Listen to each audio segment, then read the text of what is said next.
집에 가자 얼른. 예? 아이 박동아. 아이 놈아 기여분들 쳐들어온다 안 하냐? 엄마, 아무 말도 말아. 엄마, 얼른 와. 엄마, 가 집에 가 얼른. 잠깐만. 봐봐. 사람들이 일하고 많이 죽었어. 나만 살겠다고. 어떻게 혼자 나가겠는가? 그래요? 내 새끼만 데리고 가겠냐 싶어서. 그래. 그것이 마지막이야. 우리 막둥이 그 질로 여영 못 오고 말았어.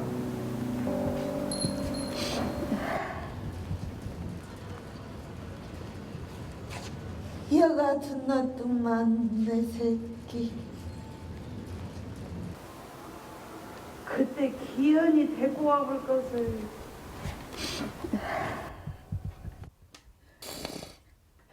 (1980년) 그날 이후 스스로 아들을 지키지 못한 죄인이 된 어머니.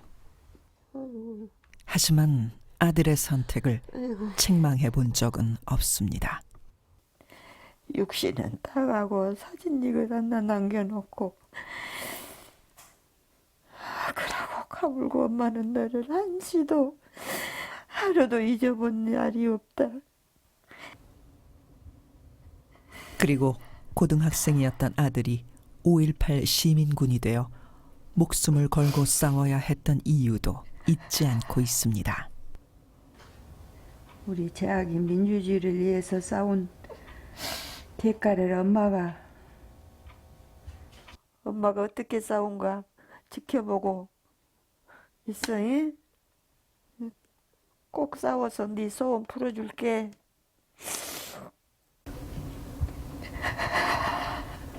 (39년) 동안 어머니는 이렇게 민주주의를 끌어안고 살아왔습니다.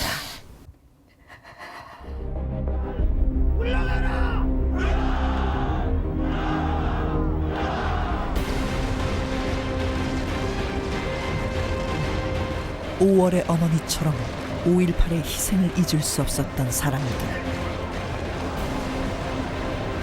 그들은 민주주의를 외치며 독재에 맞서 싸우며 5월에서 6월로 나아갔습니다.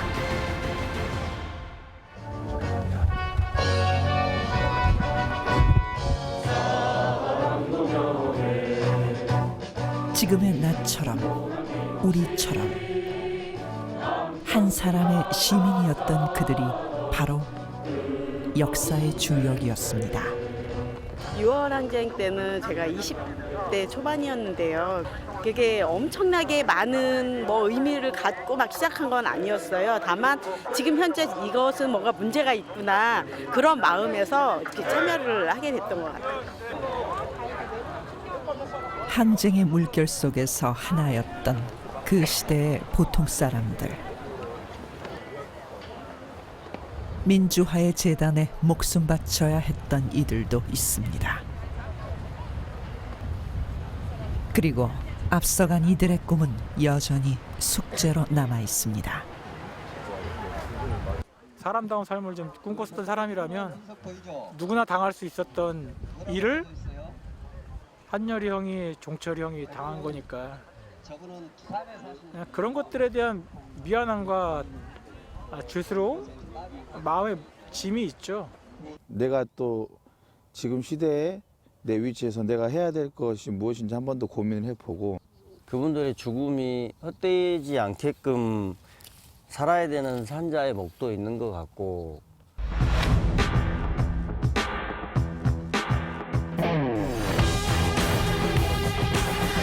도대체 민주주의가 무엇이길래 그토록 간절하게 염원하고 그토록 처절하게 지켰던 걸까요? 1987년 6월, 그 뜨거웠던 역사를 딛고 살아가는 당신에게 민주주의는 무엇인가요?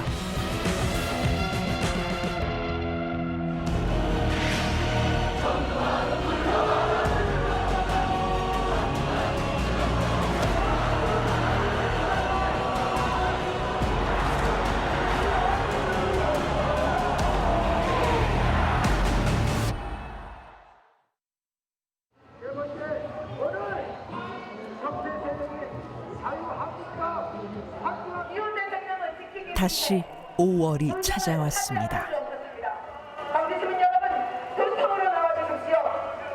항쟁의 거리에는 39년의 세월을 넘어 열흘간의 슬프고도 위대했던 역사가 되살아납니다. 거리 곳곳을 누비며 쉼없이 카메라 셔터를 누르는 김향득 씨.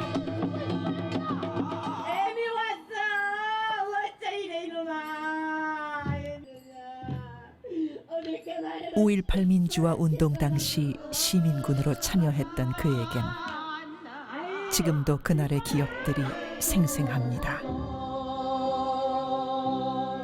사실은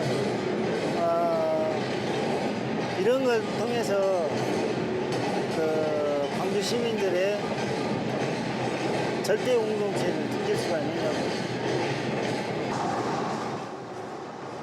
역사를 기억하고 기록하는 일이 자신이 살아남은 이유라고 생각한다는 김향득 씨.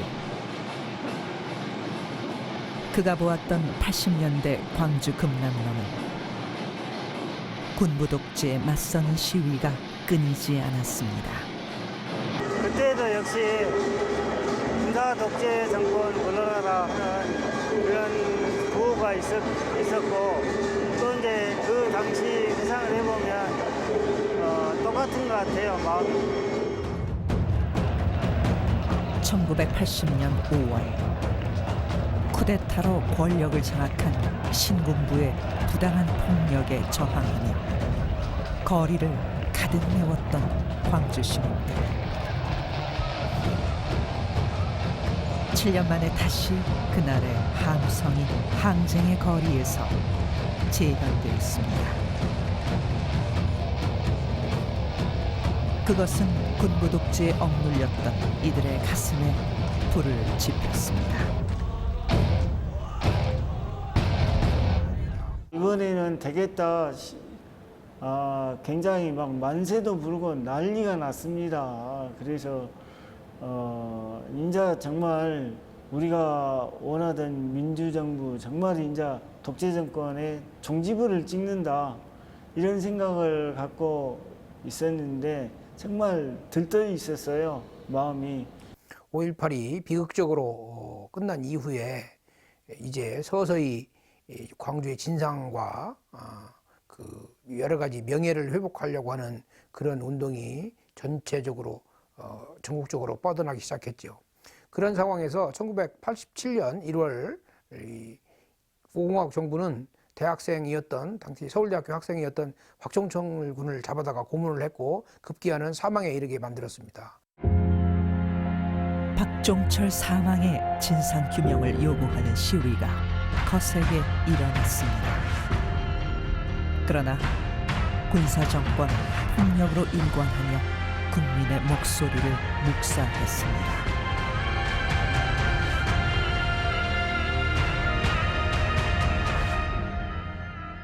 현재의 국가적 상황을 종합적으로 판단하여 중대한 결단을 내리지 않으면 안 되게 되었습니다. 중대한 결단이란 당시 대통령 직선제를 바라던 국민에게 헌법 개정 논의를 금지한다고 공표한 이른바 4.13 호헌 조치였습니다. 이제 본인은 임기 중 개헌이 불가능하다고 판단하고 현행 헌법에 따라 내년 2월 25일 본인의 임기 만료와 더불어 부임자에게 정부를 이양할 것을 천명하는 바입니다. 이와 함께 국론을 분열시키고 소모적인 개헌 논의를 지향할 것을 선언합니다. 호헌 조치가 내려진 지 사흘 만에 광주가 가장 먼저 나섰습니다. 당시 천주교 정의평화위원회 간사였던 김양래 씨는 신부님들에게 난데없이 단식을 준비해달라는 요청을 받았습니다. 아무런 준비가 없이 돼가지고 처음에는 상당히 당황스러웠죠. 이게 물하고 소금만 먹어야 된다는데 이제 그렇게 해야 되는지도 잘 몰랐고 단식을 제대로 길게 하려면 어떻게 해야 되는지 이런 것들도 잘 모르는 상태에서 그냥 이것이 이제 좀 절박한 상황이니까 해야 된다. 직선제 개헌을 요구하며 천주교 광주대교구 사제단이 무기한 단식기도를 시작한 것입니다.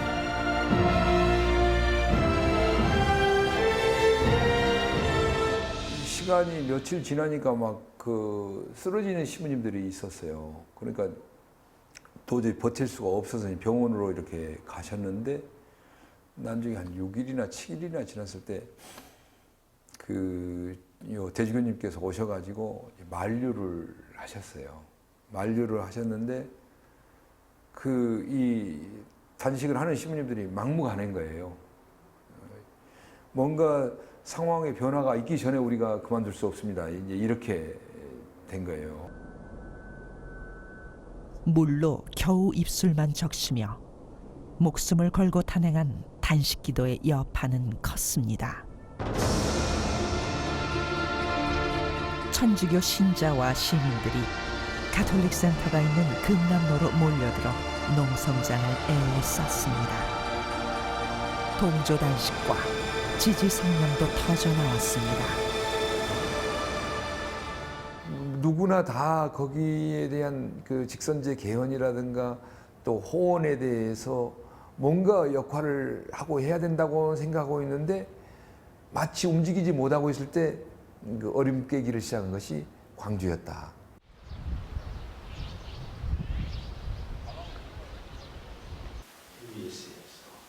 당시 광주에서 단식기도를 주도했던 송홍철 신부. 그때나 지금이나 민주투사와는 거리가 먼 모습인데요.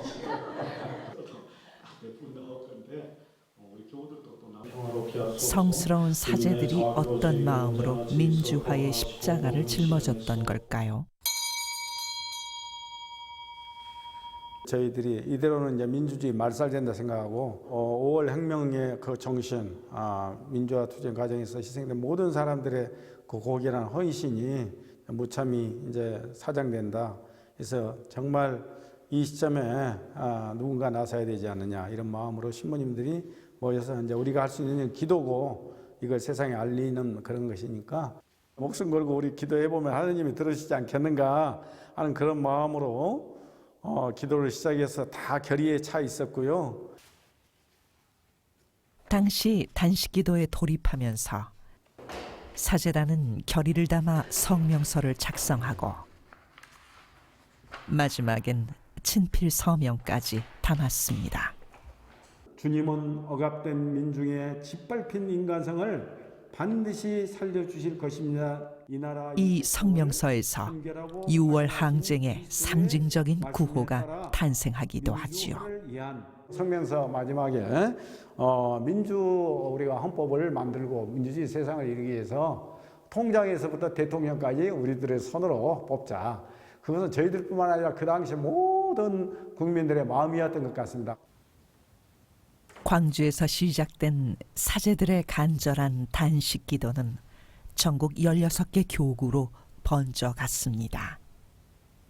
개신교와 불교계도 가세하며 6월 항쟁의 기폭제가 되었습니다.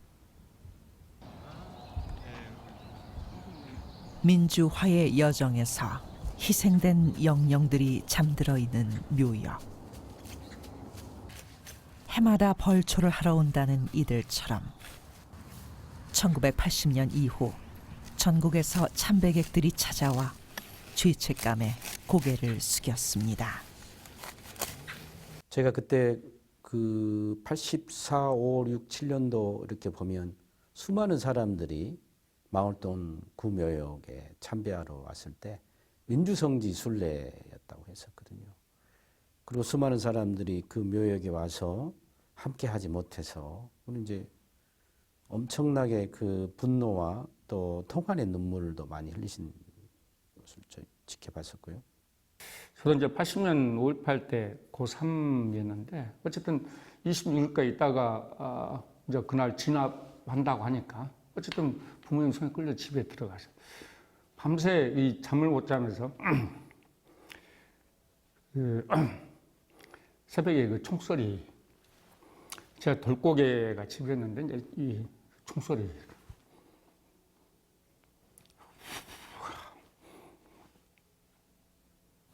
아마 당시 많은 광주 시민들은 27날 그 윤석에서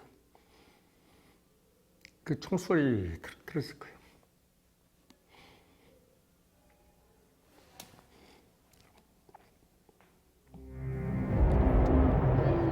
(1987년 5월) 5.18 희생자들에게 마음의 빚을 진 사람들이 다시 모였습니다. 하지만 살아남은 자들의 슬픔은 더 이상 절망적인 탄식이 아니었습니다. 이날 망월묘역에서는 21개 제2학생단체가 전국 최초로 범도민운동본부를 발족했습니다. 독재와 전면 투쟁을 선언한 것입니다. 다른 지역보다 먼저 그 운동체를 국민운동본부를 띄울 수 있는 조건이 되었다고 봐야 됩니다. 광주에는 그때 전남사회운동협의회라는 그 운동체가 결성되어 있어서 이 운동체를 중심으로 지역의 여러 부분의 그 운동단체의 의견을 수렴하고 조정하고 통합하는 기능을 담당할 수 있었는데요. 민주주의를 외치는 시위는 더 이상 소수 운동권만의 외로운 싸움이 아니었습니다. 그리고 더 이상 광주만의 고립된 싸움도 아니었습니다. 광주에서 포문을 연 국민운동본부가 전국 22개 시도지구로 확산돼 항쟁의 지도부 역할을 했습니다. 전국에서 민주정치 국민운동본부가 이렇게 탄생을 하고 거기서 명동 성당에서 그 농성하고 지휘하면서 전국적으로 이제 타종을 하면 그 광주뿐만 아니라 부산, 대구, 대전 뭐 전국에서 다 같이 공동 경적을 울리고 공동 타종을 하고 이런 전국적으로 하는 모습을 보면서 야 이제는 그룹되지 않겠구나 이런 어떤 그 자신감 같은 게 솟았습니다. 어디는 10만 모였습니다. 어디는 뭐 20만 모였습니다. 이게 어마어마하게 큰 힘이 됐죠. 당시 모내기가 한창이었던 농촌에도 항쟁의 열기가 전해졌습니다. 최영추 씨를 비롯한 보성의 농민들은 바쁜 농사철임에도 불구하고 꼬박꼬박 광주까지 출근 투쟁을 했습니다. 아니 낮에는 농사하고 저녁에 막 이제 오후에 늦은 시간에 한 5시나 6시에 기차 타고 광주 가고 또 이제 또 그 다음날 또 일하고 그랬죠. 민중이 약간 승리했던 최초의 이 항쟁이었지 않냐 이런 생각을 해요. 서슬퍼런 유신 독재 시절 대학에서 학생운동을 했던 최영추 씨. 1980년 봄 주위의 반대를 무릅쓰고 농사를 시작했습니다. 농민이 처한 현실이 너무 열악했기 때문에 운동을 통해서 농민이 좀 대접받고 좀 일한 만큼 그런 세상을 만들어가는데 내가 배운 사람으로서 일조를 해야겠다. 같이 농사 지으면서 그래서 시골로 온 거지. 그때부터 유기농을 개척해온 그는 6월 항쟁 이후 농민회를 조직하고 생명의 근간인 농업을 바로 세우는 길을 걸어왔습니다. 진정한 생태가 무엇인지를 보여주는 농원을 죽을 때까지 이제 만들어 가면서 또 그러면 이제 우리가 내가 다 못한 것들을 또 후손들이 하고 그럴 수 있겠죠. 여기가 이제 보성군 농민운동 동지가 묻혀 있는데 지난 40여 년 동안 뜻을 함께 했던 이들을 숱하게 떠나보냈습니다. 하지만 함께 꾸었던 꿈은 여전히 놓지 않고 있습니다. 계기마다 역사는 발전한다. 희망을 심어가고 대안을 만들어가고 하는 게 그리움과 설렘이 없으면 우리는 마목이라고 그랬어. 그리움과 설렘 대상은 좋은 세상, 올곧은 세상, 같이 함께 사는 대동세상, 이런 것이. 1987년 6월 최영추 씨는 더 나은 세상을 이룰 수 있다는 희망을 보았습니다.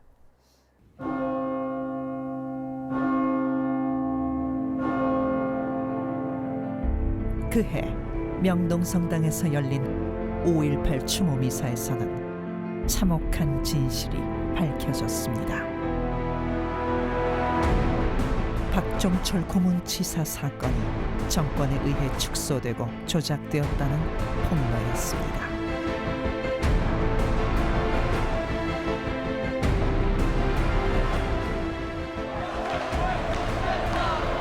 국민들의 분노가 폭발했습니다. 전국적으로 폭력 정권을 규탄하는 거센 시위가 이어졌습니다. 80년 5월 광주 시민에게 총을 겨누었던 정권은 이번엔 국민을 향해 무차별적으로 최루탄을 쏘았습니다.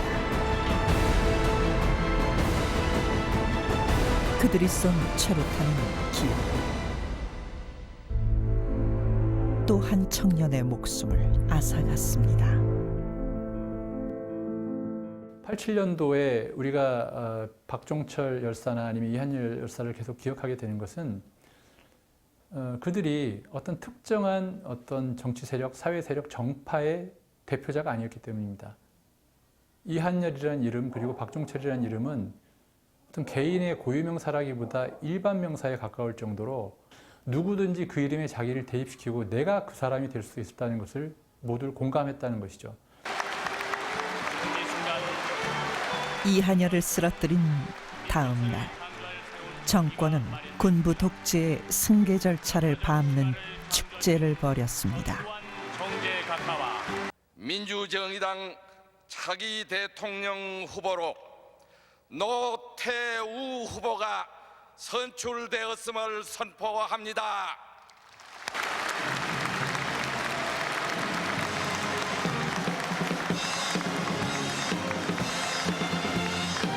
국민의 민주화 열망을 짓밟은 학살의 공범들이 권력을 주고받으며 축하와 감격의 만세를 부르던 그때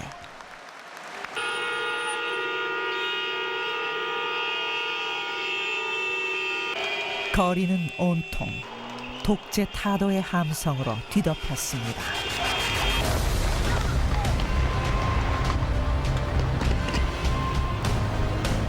전국 22개 도시에서 동시에 벌어진 시위에는 24만여 명이 참여했습니다. 광주에서도 중앙로 일대를 해방구 삼아 5만여 명의 시민이 새벽까지 격렬한 시위를 이어갔습니다.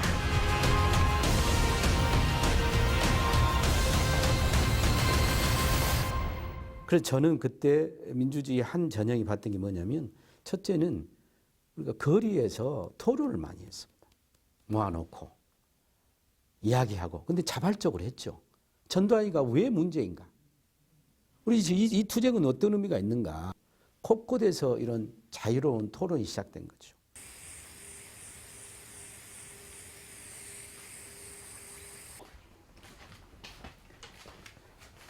당시 전남대학교 학생이었던 박춘애 씨.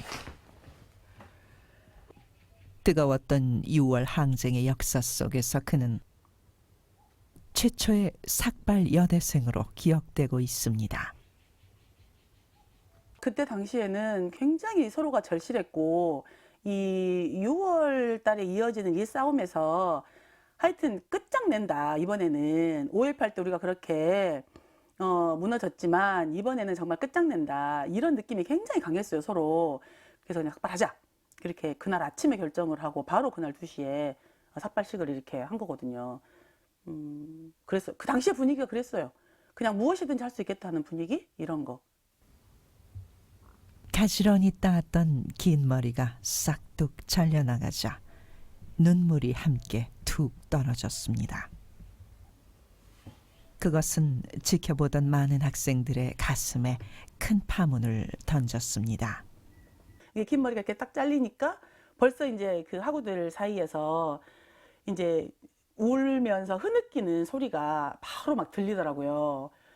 그러면서 막 한쪽에서는 막 누나 막 부르는 사람들도 있었고, 그러면서 이렇게 분위기가 굉장히 숙연해졌죠. 그러니까 그런 분위기에서 학우들이 너도 나도 나와서 삭발을 하고 자기 손가락을 잘라서 피를 내어서 혈서를 그 많은 학생들이 쓰고 하면서 그날부터 삭발을 할 때 입었던 이 옥색 저고리와 검정 치마를 입고 박춘혜 씨는 항상 시위대 선두에 섰습니다. 호환철폐, 독재, 타도 그러면서 날이면 날마다 시내에서 돌 던지고 가두 투쟁하고 그때 당시에 우리의 그 비장했던 각오, 그다음에 거리를 누비면서 외쳤던 구호들, 그다음 우리가 살고자 다짐했던 것들 이런 것 등등이 참 이제 떠오르면서 이후에도 내 삶을 그렇게 변함없이 우리가 살고자 했던 대로 그렇게 살아야겠구나. 그때의 마음가짐을 잊지 않기 위해 지금도 간직하고 있는 삭발 당시의 머리카락. 6월 항쟁은 그렇게 한 여대생의 삶을 통째로 바꾸어 놓았습니다.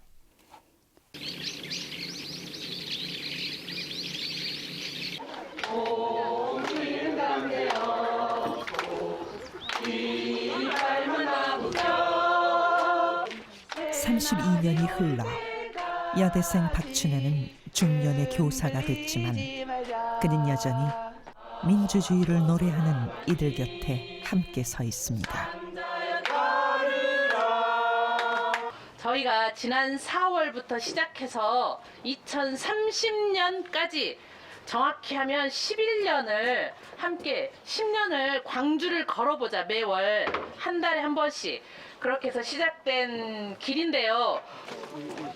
역사 속에서 새로운 세상을 꿈꾸었던 사람들의 정신이 스며있는 공간을 엮는 순례길. 이번 여정은 5.18 당시 시민군 대변인이었던 윤성원의 길로 이어집니다. 대학생 박춘혜가 시대의 눈을 뜨게 된 것도 5.18의 진실을 알게 되면서부터였습니다. 민주주의라고 하는 이것을 만들기 위해서 모든 사람이 그렇게 할 수는 없다고 하면 그래도 깨어있는 몇몇이 조금 더 힘을 내서 나아가야 한다. 그래서 많은 사람들이 함께 동참할 수 있는 길을 만들어야 한다. 32년 전 시위대에게 밥과 빵을 건네주던 시민들처럼 순례객들에게 도시락을 대접한 박춘혜 씨. 내가 매달 밥을 이렇게 싸우라 그러면 싸울 용의가 있어. 그리고 내가 이렇게 밥을 싸는 건 아무것도 아닌 일이야. 너무 행복한 일이야. 그러니까 매달 순례를 이어갑시다. 동의 박수. 박춘혜 쌤 밥 먹으러 맨날 와야겠습니다. 순례길을 안 걸을 수가 없습니다. 아직도 갈 길은 멉니다. 하지만 각자 할 수 있는 만큼 참여하다 보면 역사는 한 걸음씩 나아간다고 박춘혜 씨는 믿고 있습니다. 그때 6월 항쟁에서 받았던 그 에너지와 그 감동이 지금까지 저를 지탱해 오는 어쩌면 힘인지도 몰라요. 그것이 우리 마음속에 살아있는 한 우리 역사는 결코 거꾸로 가지 않는다. 그런 확신을 저는 가져요. 그래서 국민의 힘, 민중의 힘, 그것을 저는 믿습니다.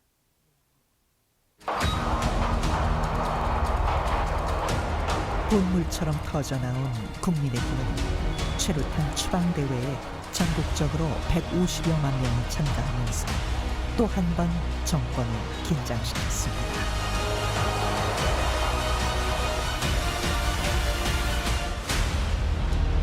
급기야 전국에 특수부대가 투입된다는 비상조치설이 파다하게 퍼졌습니다. 6월 10일 기점으로 해가지고 대단히 최고조에 이르렀다가 일단 소강이 좀 됩니다. 그때 강주는 또 났어요. 그래서 6월 18일부터 6.29 선언이 있기 전까지 마지막까지 강주가 최후의 동력을 또 유지합니다. 그러니까 다른 데서 불이 꺼져도 강주는 절대 이걸 꺼뜨리지 말아야 되겠다. 그러려면 우리가 버텨야 된다. 이런 것이 있거든요. 비상조치설 이후 광주 시내에서는 연일 도심을 마비시키는 대대적인 시위가 벌어졌습니다. 잠시 투쟁 수위를 조절하던 다른 지역과는 상다른 양상이었습니다. 기독교 청년회라고 YWC 6층에서 이제 활동을 하고 있었는데 그때 이제 제2의 계엄령이 올 수 있으니까 다 가라. 또 여자들은 또 더 들어가라. 막 이렇게 있었을 때 5.18 때 내가 살아남았으니까 이번에 계엄령이 온다 하더라도 나는 여기서 내 역할을 하겠습니다. 두려움이 있었었죠. 그렇지만 그 5.18 때 어찌됐든 간에 내 앞에서 사람들은 죽어가는데 살아남았다라고 하는 그것들이 이제는 더 이상 역사에 비겁한 사람이 되지 않겠다. 당시 서현교회 앞 도로에서는 매일 수천, 수만 명의 함성 소리가 끊이질 않았습니다. 예배 도중에 최루탄을 뒤집어 쓴 이들이 몸을 피해 들어오기도 했습니다. 그때 최루탄 냄새는 지금도 아주 선해요. 그때 그 학신들이 그 참 데모하고 하는 것이 내 목사인 내 마음에도 너무 힘들었어요. 왜? 우리는 학생은 저렇게 가지 않은데 우리는 왜 그렇게 강하게 앞장서서 이렇게 못하는가? 시위에 앞장서지는 못했지만 변남주 목사는 교회로 피신해오는 시위대 수백 명에게 무료로 숙식을 제공하며 힘을 보탰습니다. 1987년 6월 14일 날 주일 주보입니다. 우리는 일어나야 한다. 두 번째는 우리는 가야 한다. 세 번째는 우리는 외쳐야 한다. 민주사회 건설을 위해서, 민주주의를 위해서 독재와 싸워 승리해서 반드시 이렇게 이루어야 된다. 그렇기 때문에 그걸 위해 전력을 다해야 된다. 하여튼 제가 마음 가운데 이 민주화를 위한 생각, 그런 것이 상당히 많이 할애를 한 걸로 기억하고 있어요. 그렇게 시민 한 사람 한 사람의 마음이 모여 역사의 물줄기를 바꿔가고 있었습니다.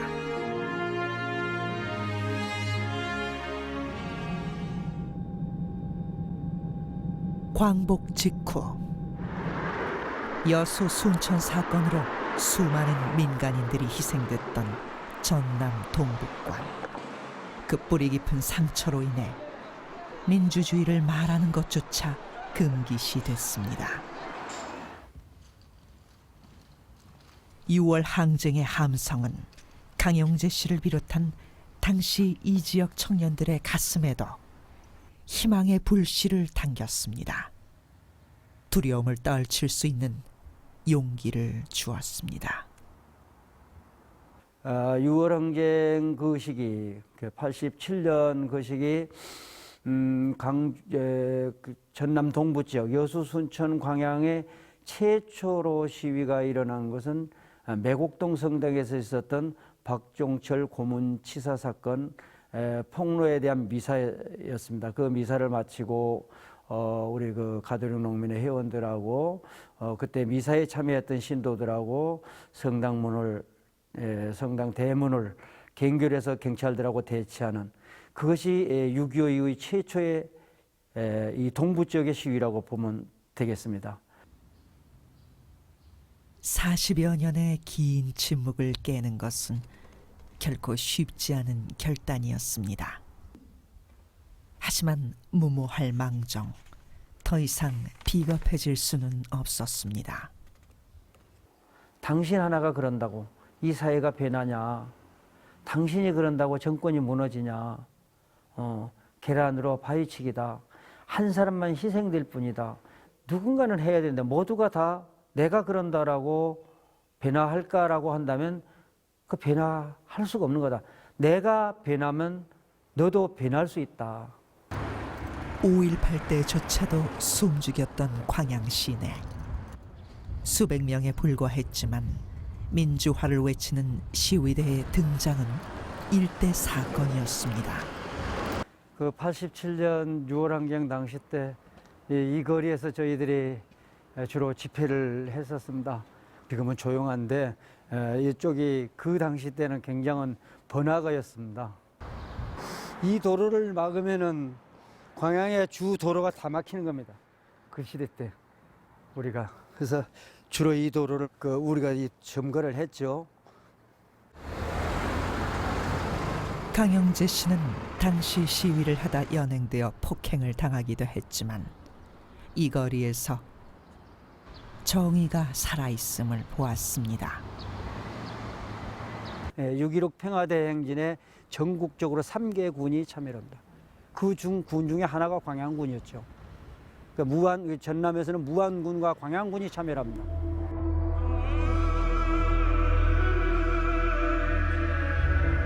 독재 권력에 맞서 평화 시위를 선언한 국민평화대행진으로 6월 항쟁은 절정에 이르렀습니다.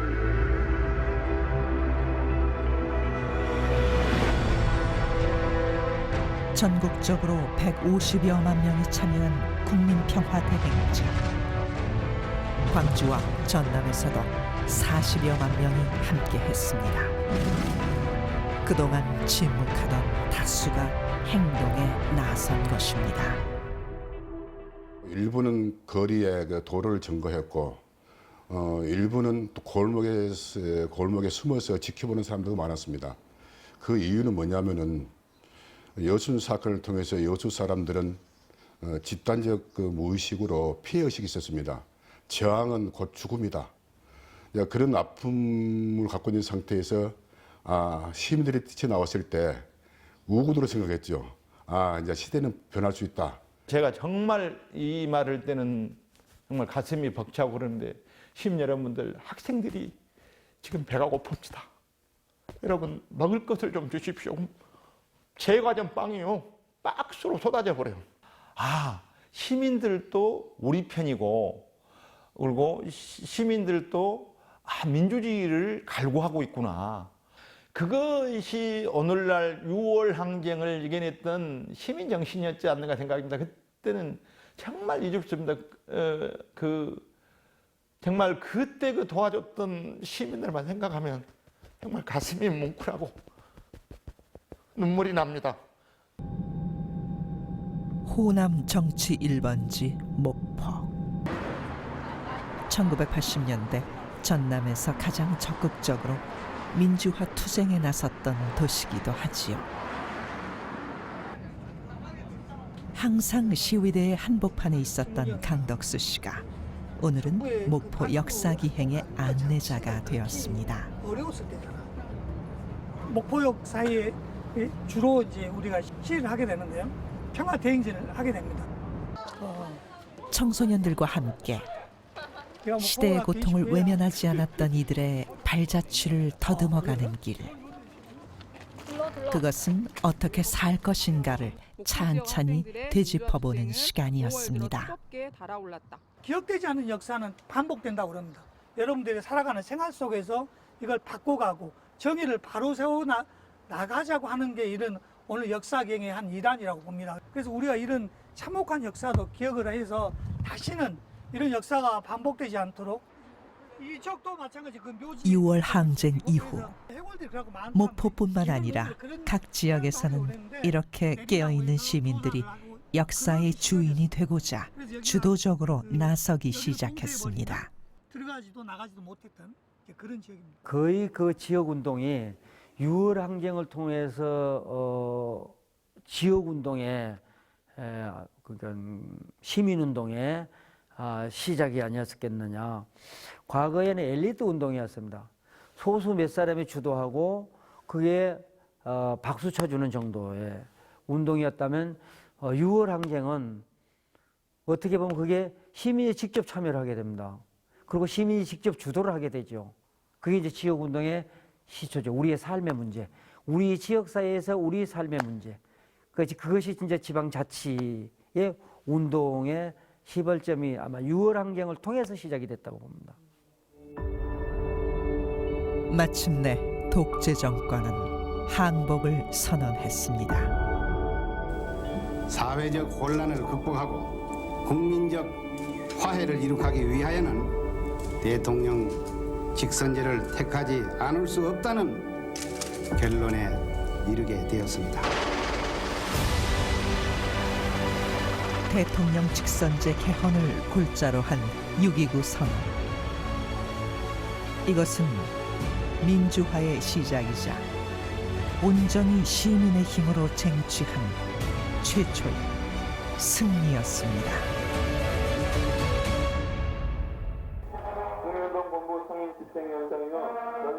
그해 7월 연세대학교에서는 최루탄에 맞아 사망한 이한열의 장례가 치루어졌습니다.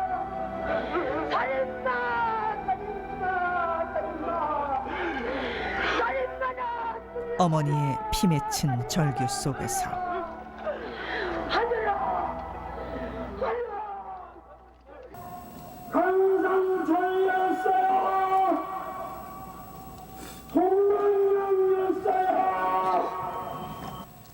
이한열은 앞서간 민주 열사들의 뒤를 따라갔습니다.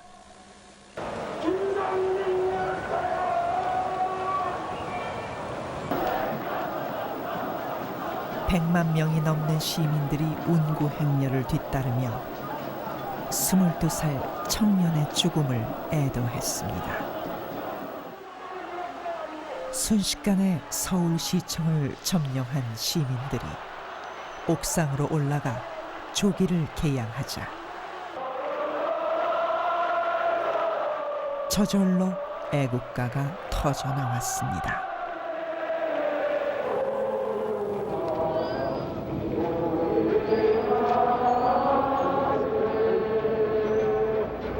(1980년 5월) 계엄군을 퇴각시키고 전남 도청을 점령했던 광주의 모습이 재현되고 있었던 것입니다.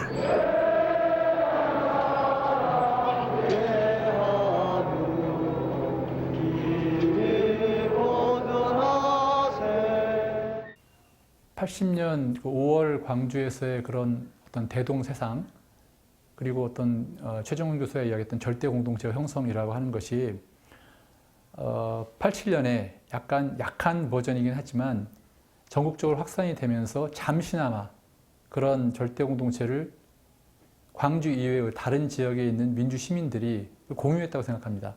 저는 그 순간에 광주 정신은 이제 전국화된 것이고 그것을 통해서 이제 지역의 어떤 굴레로부터 벗어났다고 판단을 합니다. 민주화로 가는 길에 또 하나의 이정표가 된 이한열은 광주 시민들의 배움 속에 5.18 영령들 곁에 안장됐습니다. 6월 항쟁 그렇게 끝이 났습니다.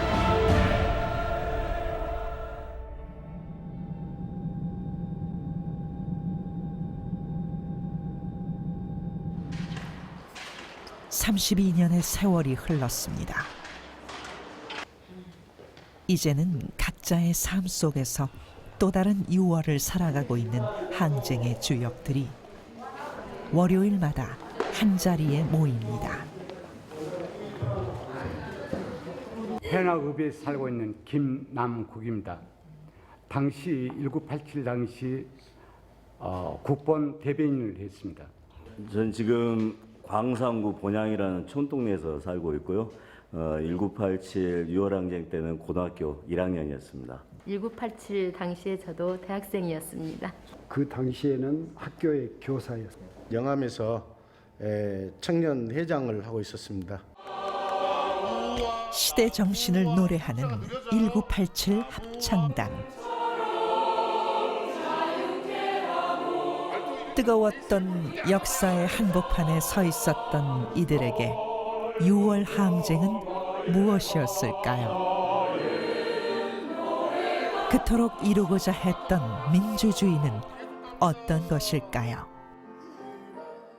저에게 6월 항쟁이란 민중의 함성이다. 그 전에 맨날 지는 싸움을 해왔다가 처음으로 승리하고 그 승리를 통해서 우리 자신감을 얻었고, 저에게 6월 항쟁은 아직도 현재 진행 중이다.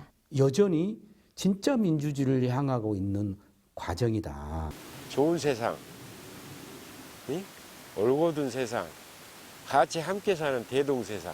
스스로가 부끄럽게 행동하지 않는 마음, 인간이 이런 마음으로 산다면은 굳이 민주주의란 멍치를 안 붙여도 진짜 사람 사는 세상이 아닌가. 32년이 흘러도 부서지지 않는 꿈, 민주주의. 6월의 민주주의는 제도이기 이전에 삶의 방식이었습니다. 항쟁의 기억을 품고 못다 이룬 민주화의 꿈을 삶 속에서 꽃피워가는 사람들. 당신의 민주주의에서 우리는 사람 사는 세상을 보았습니다.